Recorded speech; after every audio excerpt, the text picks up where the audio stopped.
Hi everybody, Ina Coveney here, your salary replacement expert, and we are going to tackle a really important topic, which is how to use your leadership, how to step into your leadership. That's a much better way to say it. How to step into your leadership when you're a business owner. What happens when the whole world is engaged in a conversation that is politically charged, that is socially relevant, and that there are very, very polarized sides on each side. And you are here, a business owner, just trying to do your job, trying to help people do whatever, live a healthier lifestyle. You're helping them with homeschooling their kids. You're helping them with getting better professional development for their careers. You're helping them start businesses, right? You're like this one person doing one thing, and all of a sudden the world is engaged in a conversation, and it is not possible for you to just not take a side. Not taking a side is taken as a sign of something. So I'm going to get into that a little bit in this because I want to create some context, because I always imagine that there are people listening who are in the year 2025, right? And I want to create some context to what I'm telling you guys. So why don't we start by saying, the sequence of events that have led us here. George Floyd, a black man in Minnesota, was killed by police brutally. This was caught on video, and it went absolutely viral. All the media outlets picked it up, and there's talks of, they arrested and charged with murder the cop who actually did it. They arrested and charged all the other cops that were there and did nothing about it. And since then, there have been protests springing up everywhere. There's protests everywhere. Wherever you live, you could step out and be a part of a protest. In fact, this past Sunday, we were part of a protest in my son's school, where second graders, third graders, they made signs, and we all got together, and we were just in a big circle in the parking lot of the school. And we walked around the school. We said some chants, but you could tell that we were not very experienced with protests, because there was one person who was amazing. She's the one who organized it, and she had a loudspeaker, and she's like, "Oh, so what should we do next?" And everybody's just kind of standing around and like, "I don't know."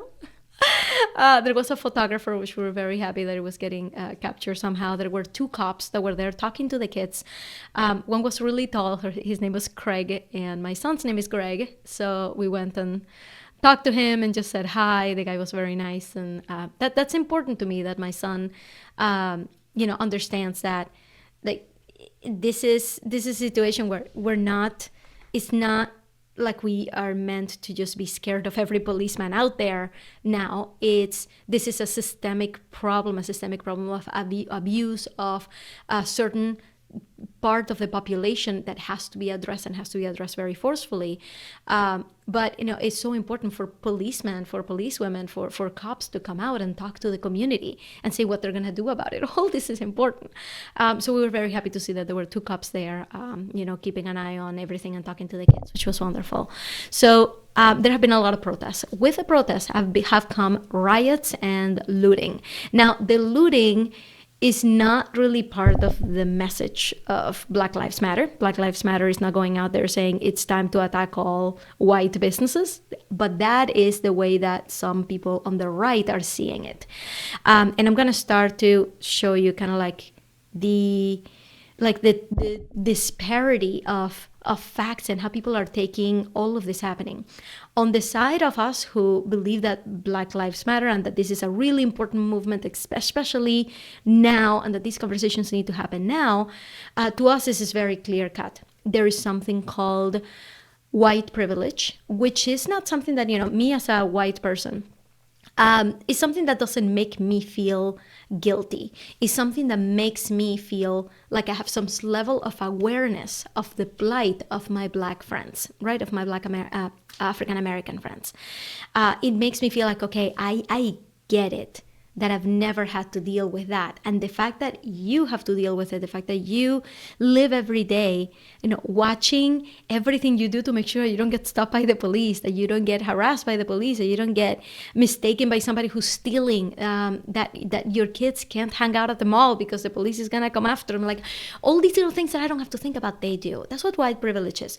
Do I feel guilty about it? I don't think it's about guilt. And I think that's why there are so many people, when they hear white privilege, they don't want to align themselves with that label because they're like, no, it's not my fault. I didn't do anything. I haven't had a privileged life. So I feel like there's a lot of conversations that we need to have to kind of get everybody to think about the actual problem here and kind of start forgetting about these labels, because there are people that are just getting triggered by labels, and we're like, it's not about the label. It's about African Americans getting discriminated against every single day of living their life in constant fear. And since all of this happened, is dominated the news out there, I have heard so many stories that I have never heard my Black friends tell me about. And our Black friends, they're like, oh, if I were to tell you these things that happen, I would just be talking about it every day, because they happen every day. I'm just gonna tell you a few examples. I have, a dear friend of mine who told me that, she couldn't go to the prom with her best friend because her best friend's father was a racist and didn't want them to go together. I've heard, Seth Meyers in his show, he's had one of his staffers come and tell you stories about being harassed by police, about run-ins with the police when she was doing absolutely nothing wrong, right? I've had people tell me about things that they do that I would have never thought about doing. Now, if I'm in a store, I'm going to tell you something. If I'm in a store, if I'm at CVS, and I'm carrying my purse or I have my bag, I'm very conscious of not putting anything in my purse, right?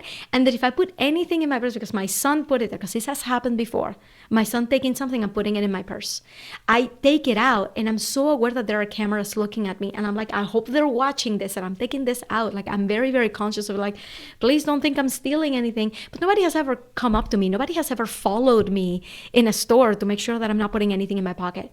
It's different with our African American friends. It's different with our Black friends. They go to a store, they get followed by the security guard. They get followed with their eyes by the people, by the clerks, right? Make sure they're not stealing anything. When they could be like, they make so much more money than you. Like the friends that I'm talking to, like this is not. Anyway, this happens all the time. A friend of mine told me, yeah, like her kids are not allowed to hang out at the mall, period, because she doesn't want the police to think that they're loitering. Before she goes into a store, she always shops with a small purse, so there's no chance that she could be accused of stealing anything and putting it in her purse. Before she walks into a store, if she needs to take anything out of her purse, she does it right away so that she doesn't have to touch her purse while she's inside. I've heard people say that, and I'm laughing because it sounds comical when you hear it, but the fact that this is every day, every minute of the day, this is how you live. Anyway, so I have, I've also heard of people, like they can't run, like a Black person wearing a sweatshirt, like a sweatshirt that I was wearing yesterday, walking down the street. If they're in a hurry, they can't run because the police are going to think that they're running away from something and something is up and they're going to get chased after by the police. It's like little things like these. That's what amounts to what the concept of white privilege is. It's like, hey, you as a white person, me as a white person have never had to deal with that, have never had to think about that. Now, the white privilege label doesn't mean that I feel guilty about that.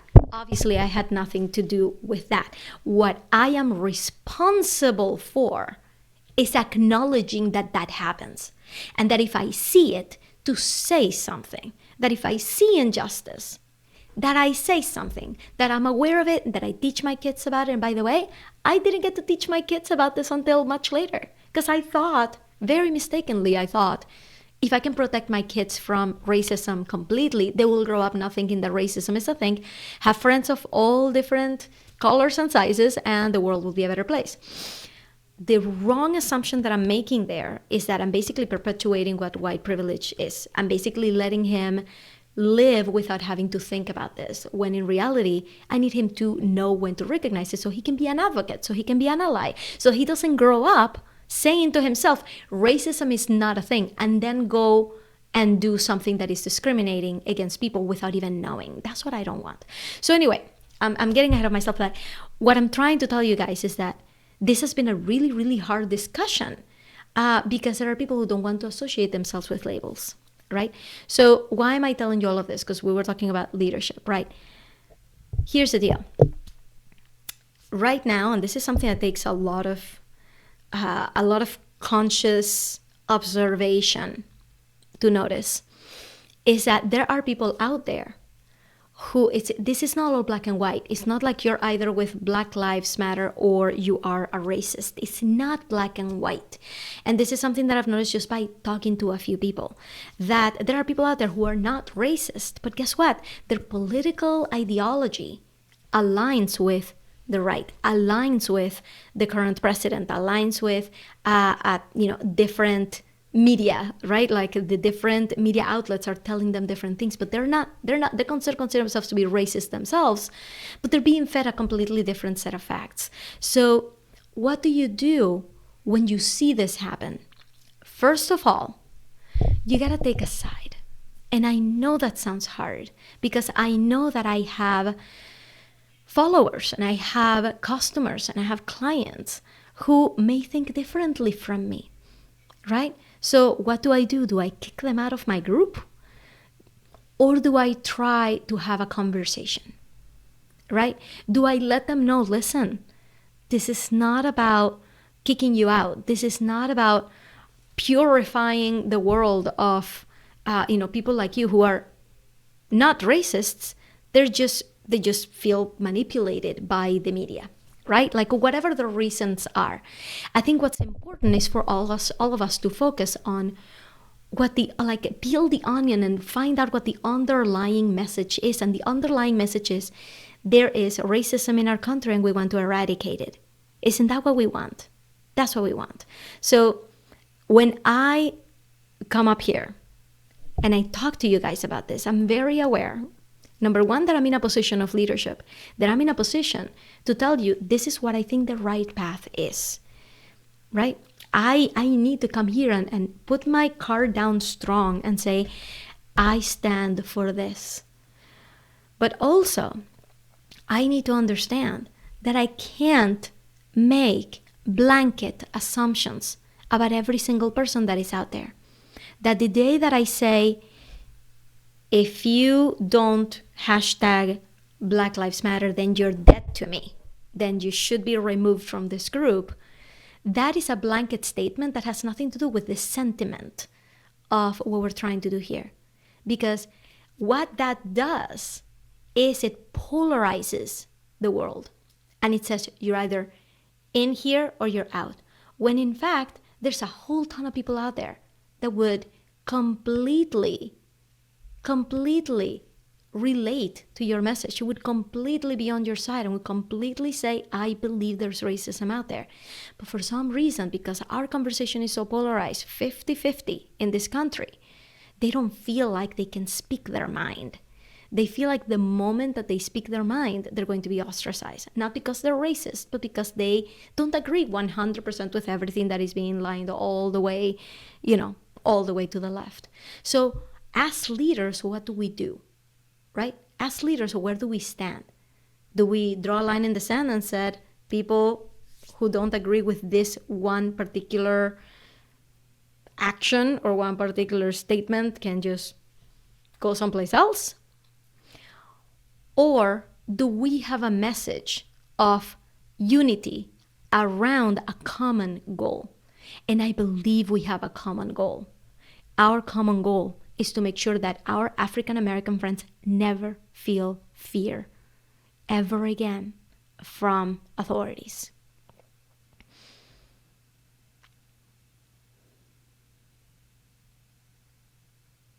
Isn't that what we all want?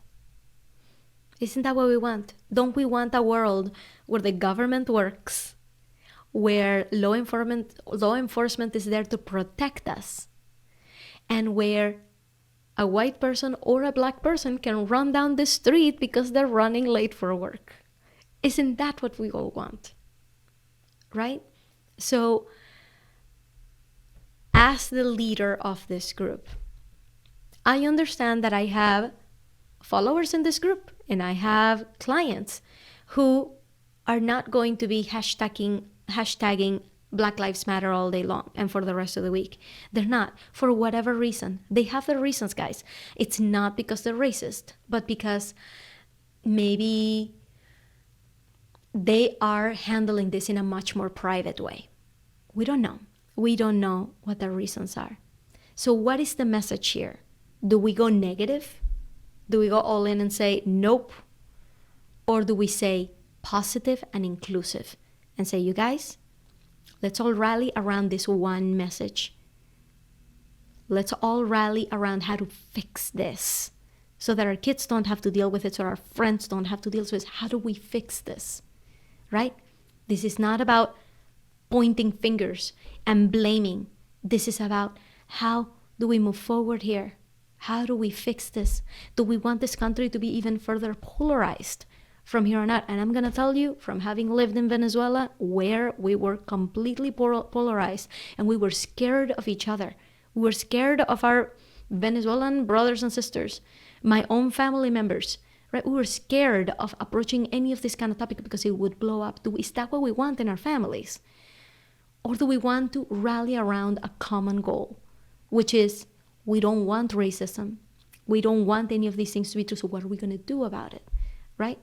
Which side are you going to go with? Positive, move forward, problem solving, or negative, blaming, you guys are wrong and I'm right? What is going to help us here? So when you are stepping into your leadership, you may be afraid of losing followers. And I'm going to tell you, there are a few stories that I wanted to share with you.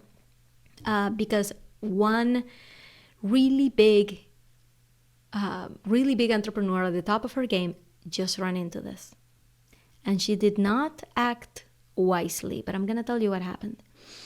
Her name is Marie Forleo, and you have heard me say her name before. She's at the top of the coaching game. She was one of the first life coaches to be making millions of dollars with life coaching. I mean, this woman is an incredible success story. Somebody that I really hope to meet someday, somebody that I really hope to interview someday and learn a lot from her. This is what happened. She has a Facebook group.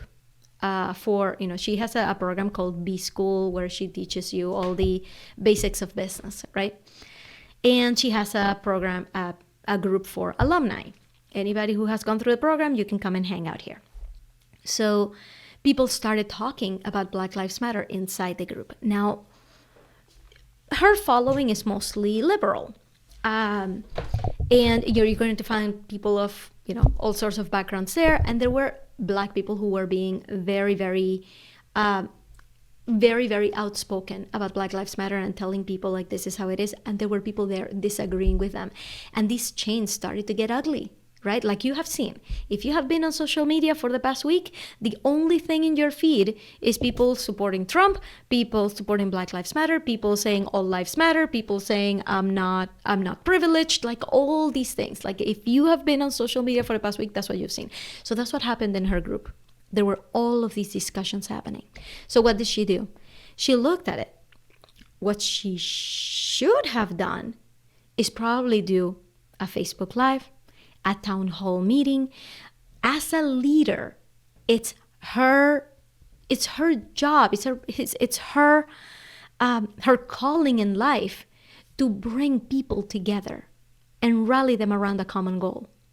So what she should have done is she should have showed her face in that group and said, you guys, I've seen all the comments and I feel you and I hear you. What can we all agree on? Can we all agree that racism has no place in our community? Can we agree that our Black brothers and sisters are suffering? And can we agree that we're going to help be the voice of our generation to help them? Because right now, that is the conversation. And guess what? The conversation will change. Right now, the conversation is really, really ardent and really, really productive about Black Lives Matter.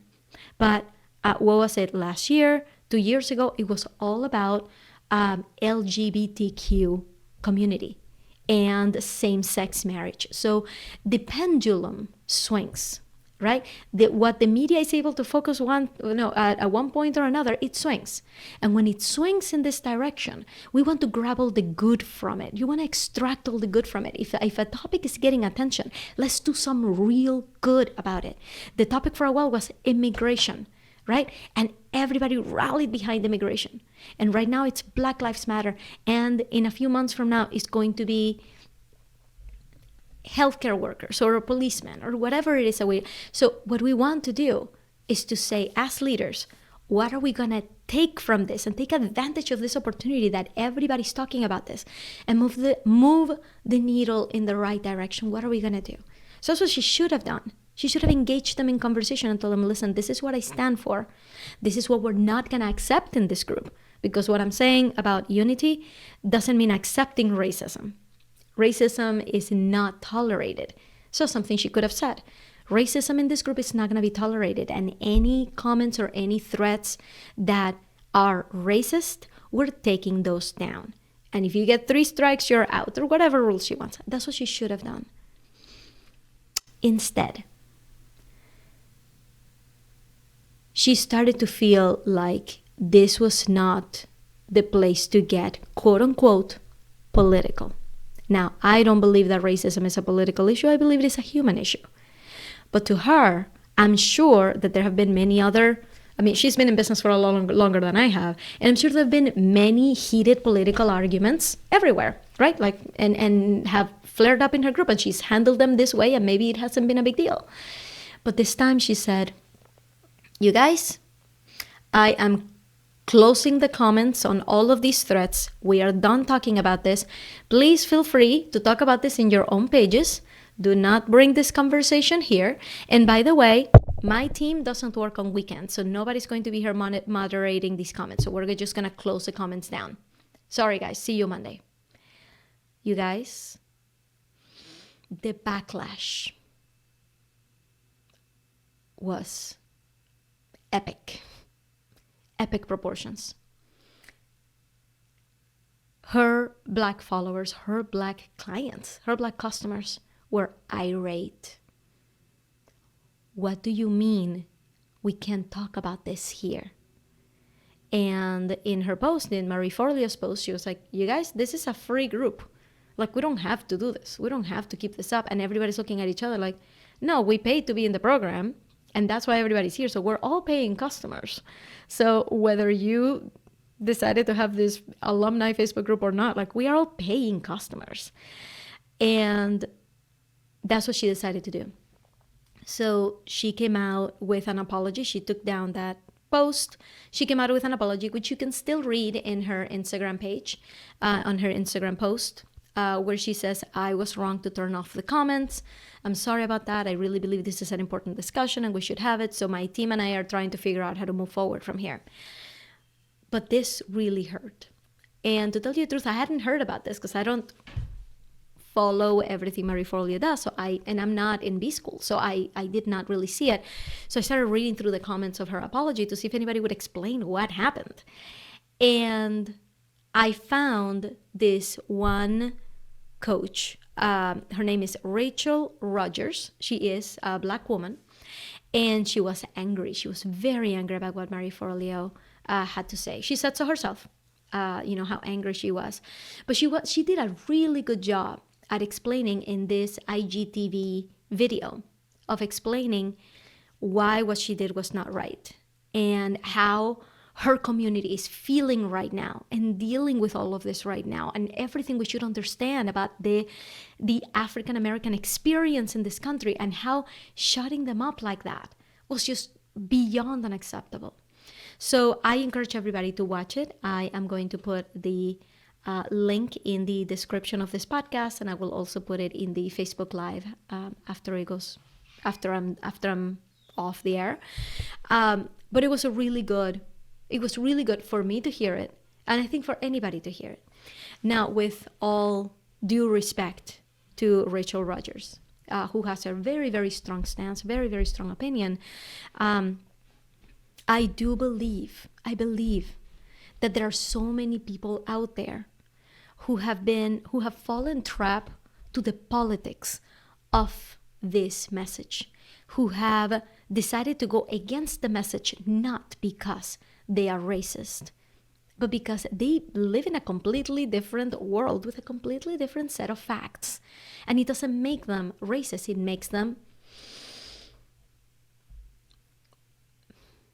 I don't even want to say misinformed, because I feel like they have their own, what they consider to be reputable sources of information. It's like we're living in two completely different worlds.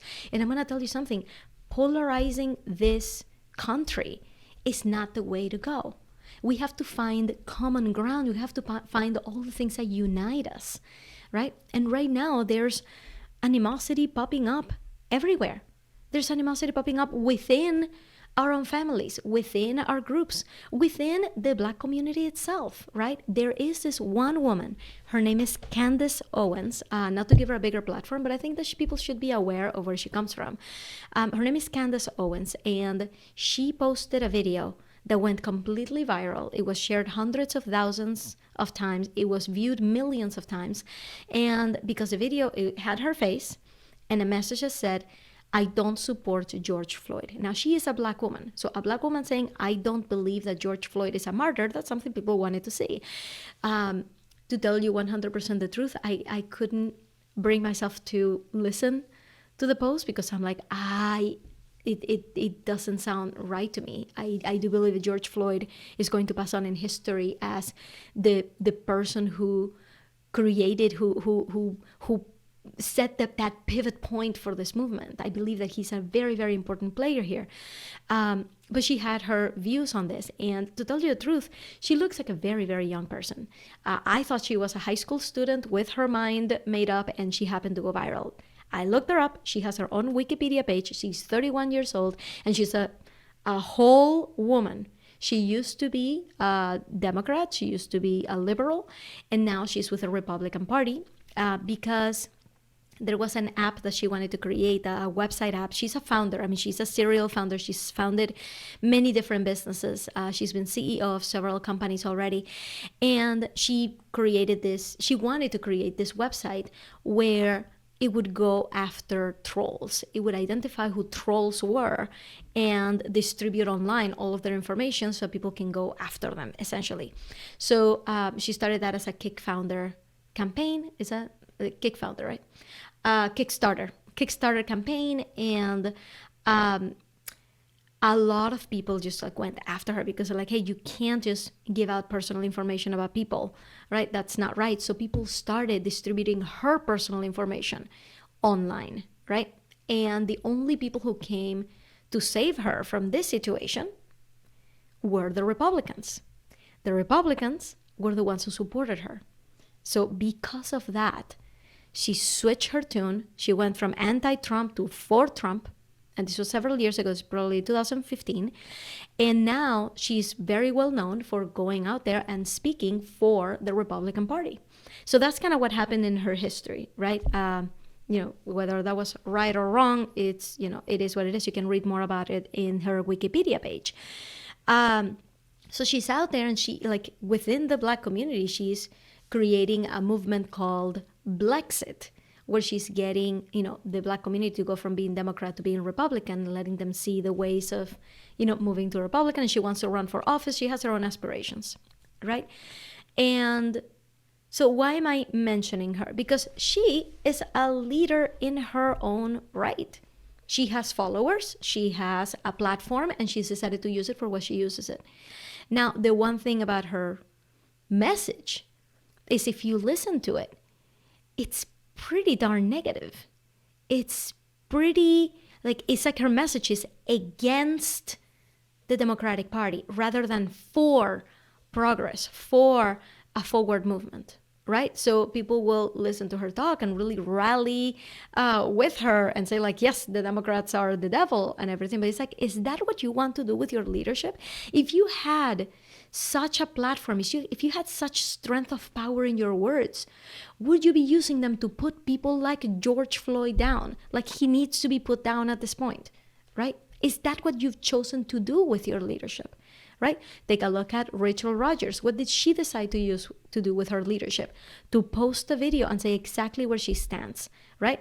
To say, if you're not with the movement, you're a racist and you're dead to me, essentially. And now, this is not to put her down. You should watch the entire video to see exactly what I mean. So make up your own mind. But she was very, very like, no, this is the time and there's only one way to act. When you look at Marie Forleo, she made a mess of herself and now she's trying to fix it. She's trying to be the best leader that she can be, and she made a mistake. She really did. And she learned that the hard way. Now, there are people like me with my platform, and I'm like, okay, what does it mean for me to be a leader in this space? Well, number one, I need to make sure people know where I stand, and that I say it, and that I say it out loud, and that I say it often. So there's no doubt in anybody's mind that I believe that Black Lives Matter, that the African American community is being unjustly persecuted and killed on the streets, right? I believe this, and I believe that now the pendulum has swung in this way, and that all you can see on the media every time you turn it on is Black Lives Matter, is this movement. It's time to affect as much change as we can, right? Now that it's relevant, because for some reason we as humans, we have a really hard time focusing on more than one thing at a time, right? Which is why the media only has one topic at a time. Did you guys know that there are still babies being separated from their parents at the border in Mexico? That is still happening. And this was a big uproar last year, and nobody talks about it anymore. It doesn't mean that it's not happening. It doesn't mean that it's not a worthy cause anymore. It's still happening. But people are not talking about it because media has a short attention span. We only get one topic at a time. So what do we do when these topics flare up? Do we get angry that we've moved on from other topics? No. We take the opportunity and we stand up and we say, if there's anything that I can do to move this forward in the right direction, I will. And to tell you the truth, we have all thought about what would it be like if we had lived in the times of the Nazis, right? What if we lived in Nazi Germany? What would we have done differently? If we had lived in early 2000s in Venezuela, is there anything we could have done differently? Right now, we're in that point in history where we don't have to wonder, where we can say, this is what I stand for. This is what I want for the country. And if anybody can hear the sound of my voice, I want you guys to know that I believe that unity is the way to go.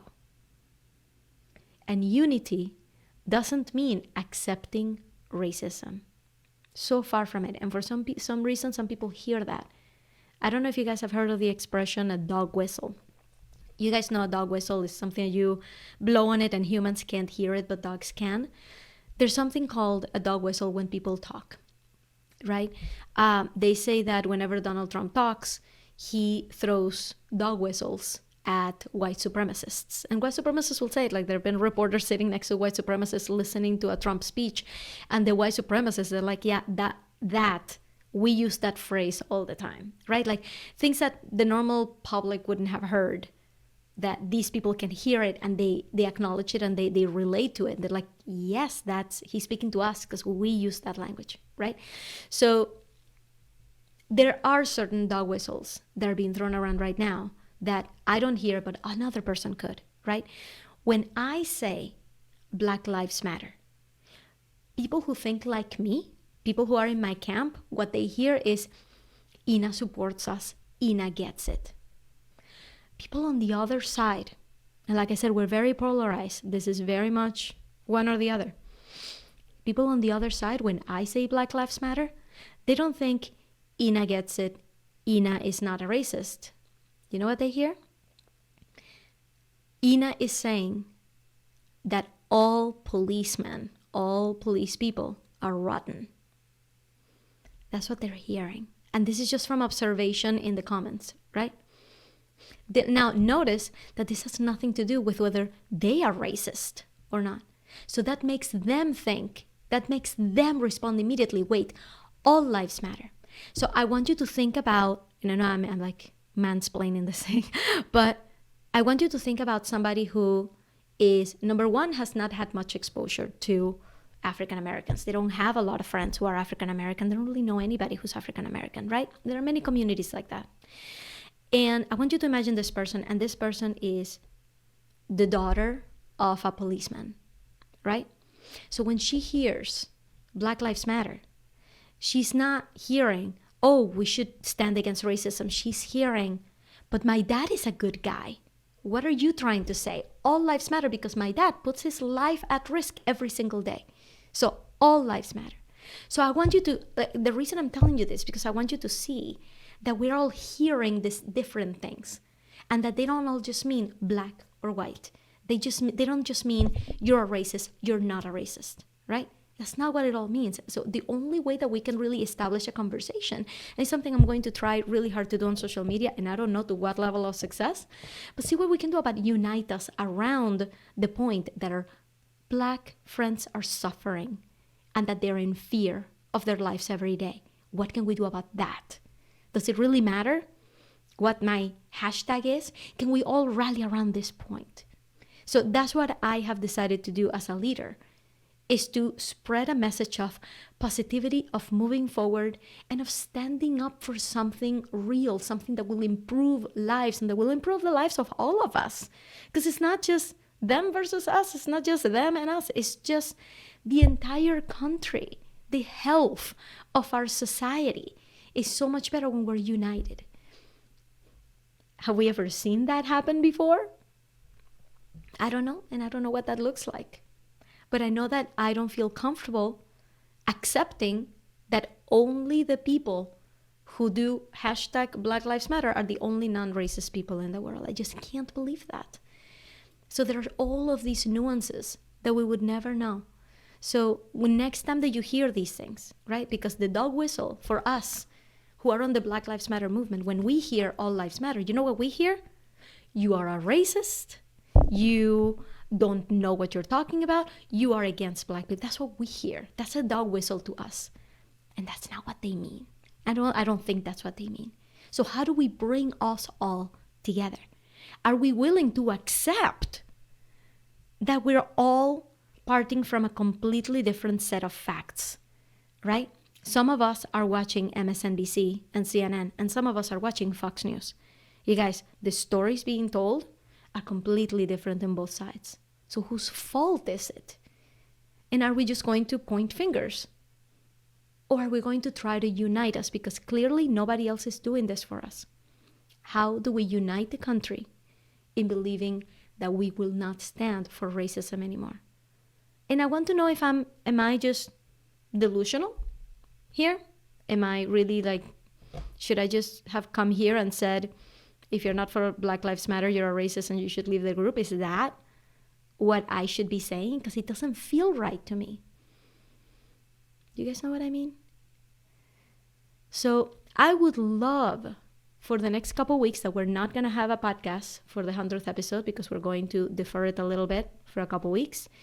I would love to have a little bit of a conversation about this and to see if I've at least moved any of you a little inch closer to understanding all of our brothers and sisters and to not jumping to saying anybody's a racist just because they don't relate to a message that has been politicized, right? Whether we want it to or not. This has been drawn in a very clear party line here. And that is a very dangerous thing to do, because how can we rally the whole country for our Black brothers and sisters when we have said, if you're a Trumpist, right? If you're for Trump, which is a lot of the country, if you're for Trump, you are a racist and you're not with the movement. Can we really afford to do that? This is not a democratic problem. This is our problem, all of us. How do we all solve it if we want to keep it as polarized as possible? Do you guys see what I'm saying?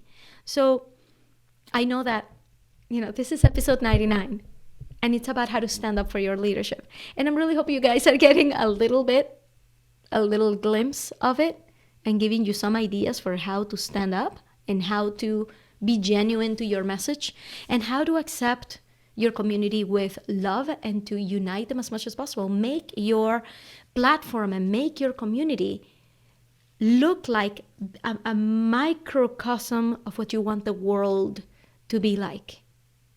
Does that make any sense to you guys? I don't want in my group to have red members and blue members. I don't. I wish this could be an oasis where we can all share ideas and we can listen to each other. And instead of making assumptions about each other, we can ask questions, right? If somebody's listening to me who has said in the past, all lives matter, I want you to know that I see you. And that if you come into the group, right? And I keep saying the group, but we're on a podcast, so I need to tell them the link to it is inacoveney.com/Facebook, and you have to spell Coveney right. It ends in EY. But if you come into the group and you could tell us, listen, you guys, I am not a racist. I have, I know I have African American community around me and I have helped them out. I have been an advocate for them and everything. I am just having a lot of trouble with what? With the label. I'm having a lot of trouble with being told that I am privileged, right? I am having a lot of trouble with the media controlling the message. I'm having a lot of trouble with the polarization that is not letting me speak what I believe. But you guys, I'm not a racist and I want unity too. And I want this to be fixed too, right? What would it be like? What would it be like if our friends who have ever said all lives matter came up to us and said that? What would that be like? Can we create a community where we can hear each other out and where we're not insulting each other and making assumptions about each other's lives? Wouldn't that be a much more productive way for us to address the problem if everybody's on board, rather than continuing to label people, drawing blue and red lines? Can we create a community here in this podcast community, in my mailing list, in my Facebook group, where we can listen to each other? Is that possible? Are you guys with me on this? I would love to hear your thoughts. You can come to the Facebook group and express them. The only thing that I ask, because this is a really polarized environment, is that we all speak and listen with respect. With respect and honoring everybody else's experience and not invalidating them. How do you see us moving forward from here? And that is how I want you to approach your own leadership. Make the world you're creating in your platform, the community that you're creating, what can you do to make it look like the way you want the world to be? We can say a lot of things about how the president is not showing leadership. But if we have a small group of people, we are the president of that group. What would you say? You're the president. What would you say? How do you drive the conversation forward? How do you heal wounds and get people all to rally on the same side? How do we create a new language? How do we create a new set of values, a new set of expectations? And forget about the blue and the red color. Call it pink, or whatever your favorite color is. Call it teal. Something that doesn't exist right now. What are you going to do? So that is what I had for you guys. This is episode 99 of the podcast. We will be back with episode 100, which is going to be a really nice celebration party for the Trailblazing Out of Corporate Life message, which has served us all really well for the past 2 years, because we will be evolving in July to become the global phenomenon. I am very excited to share all of that stuff with you when the time is right. Hopefully we will be back in a couple of weeks. In the meantime, let's keep conversations going in the group and let's see what happens. What happens when we listen to each other? I really want to know. Okay, guys. Thank you very much for listening, and I will see you in the group. Bye. Hey there! Thank you so much for watching. If you enjoyed what you just saw and you want more of that, subscribe to the channel right here. Also, here's another video that I think you should watch. And one more thing, did you know that there is a podcast? Just search for it, Trailblazing Out of Corporate Life with Ina Coveney, but you have to spell Coveney right. It ends in E-Y. I'll see you there.